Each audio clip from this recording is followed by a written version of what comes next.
So, what's up? It's James with P2F Fighting, and today we are going to talk about road rage. That's why I'm in the car. This is what we're going to discuss.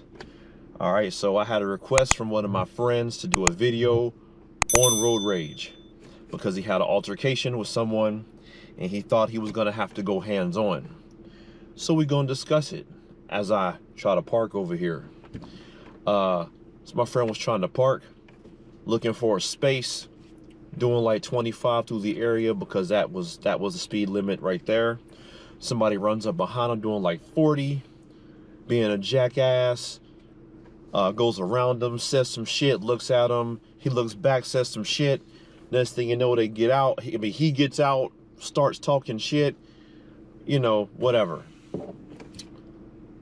No matter what, this is not how this is supposed to go down. And so what you want to do, there's a couple ways to deal with road rage, okay? There's the police way, and then there's the way that most people want to deal with road rage, right?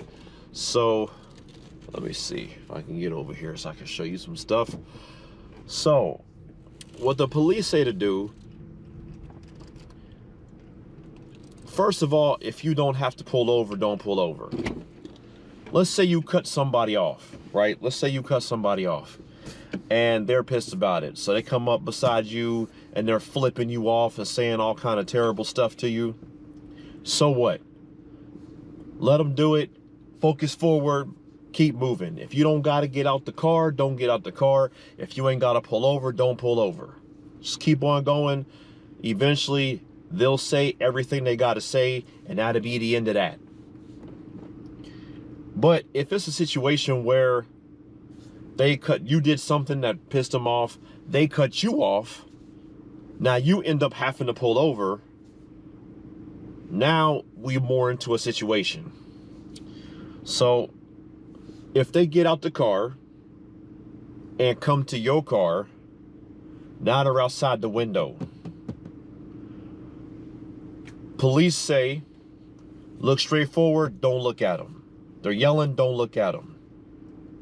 Number two, no matter what he says, he or she, don't get out the car. This is your safety area, so don't get out the car. And imagine, whether you're alone or whether you're with family, but especially if you're with family, don't get out the car. Also,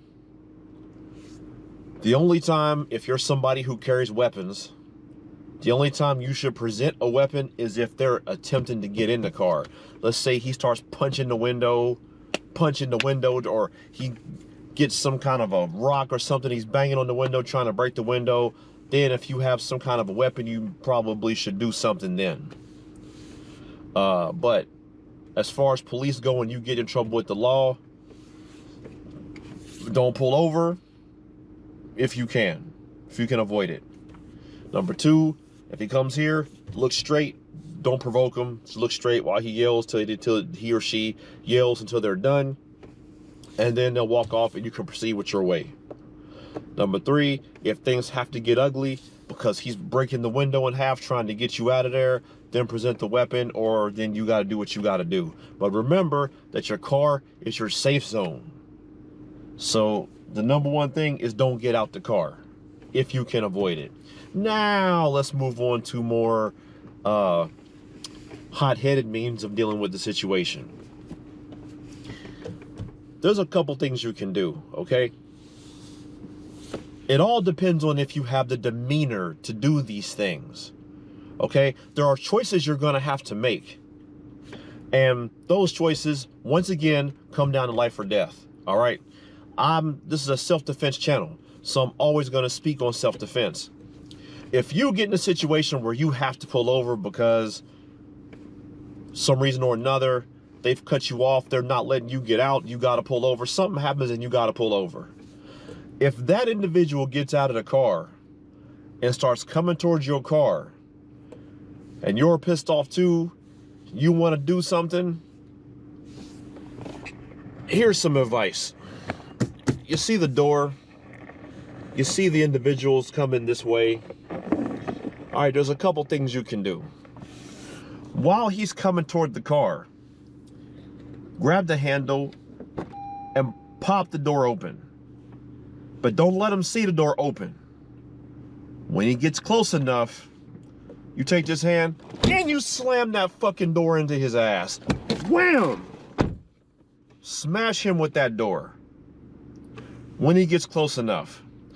But make sure that he's still, you gotta judge the distance, because you want him to be far enough away.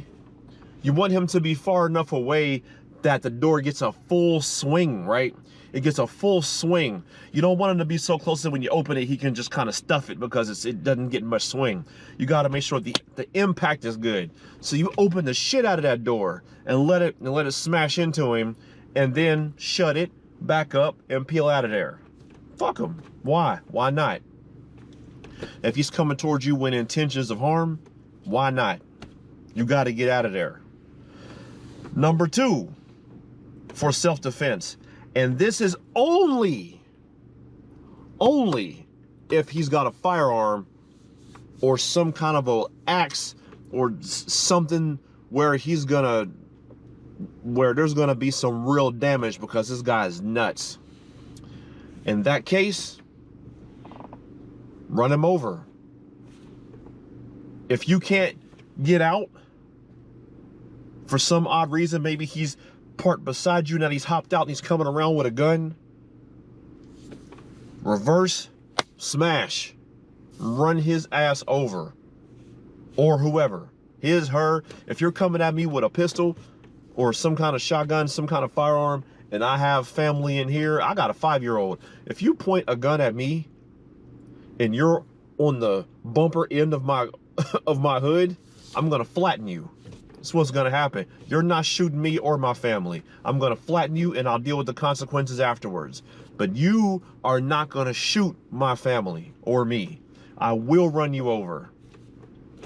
Point blank. Turn them to a person sandwich. That's what you gotta do sometimes.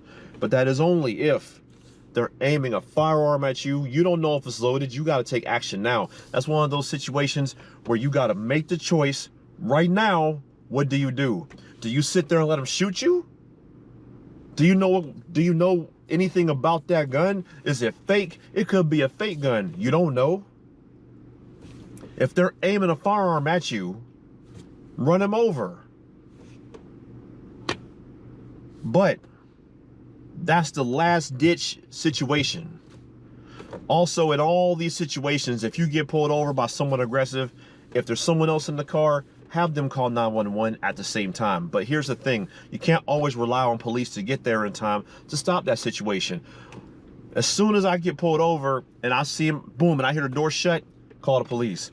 He comes around the corner with that firearm, run over. Or smash with the door if he doesn't have one, but he has something else. That's what's happening. That's what's for dinner. People, do it. And the reason why I say do it is because your life is in danger. When your life is in danger, nothing else matters. When the life of your spouse and your child and your family are in danger, you have to take an evasive action, and that might lead to consequences. But at some point, you gotta decide, live for another day. At least you're alive. He could have blew a hole in everything, or he could be smashing this window with an axe and knocking glass into everybody. Don't let that happen. Don't be a victim. Don't do that. So these are my pointers. Obviously, number 1, don't be there. If you make a mistake and you cut someone off, or you do something that pisses someone off and you can tell they're pissed, they roll down the window and they're shouting, words is just words on the interstate. Slow down, let them go by, or speed up and get ahead of them. You know, but I would also say this: if someone's yelling at you, they're talking a bunch of crap, they're threatening you or something, if you can get ahead of them and they get behind you, don't exit. Because if you exit and they follow you, then that's going to be a problem. Definitely don't drive home, because you don't want them following you. Maybe go to a public area. If you see a store on the road, stop at the store if you got to get out, or have someone call the police, or be having the police on dial. There's somebody behind me, he's pissed, he's following me everywhere I go. You know, you want to alert the authorities for sure. You want to do right by law enforcement when you can. But at the end of the day, when it comes down to it, there may be a situation you're in where you have to turn that person into a corpse, or just injure them greatly to get out of that situation and keep your family safe. And that's real. That's as real as I can be about it. So you have to get in your head the demeanor that there's a certain level where it's survival, and that's it. And that's the only time I would ever recommend that, like I said, is if they're pointing a firearm at you. Then you gotta go. So anyway, enjoy your day. I know that was a great video for you, highly positive and stuff, but that's what I'm bringing. Self-defense, defend yourself at all times, right? What they say, protect yourself at all times. P2F, like and subscribe. Holla at your boy.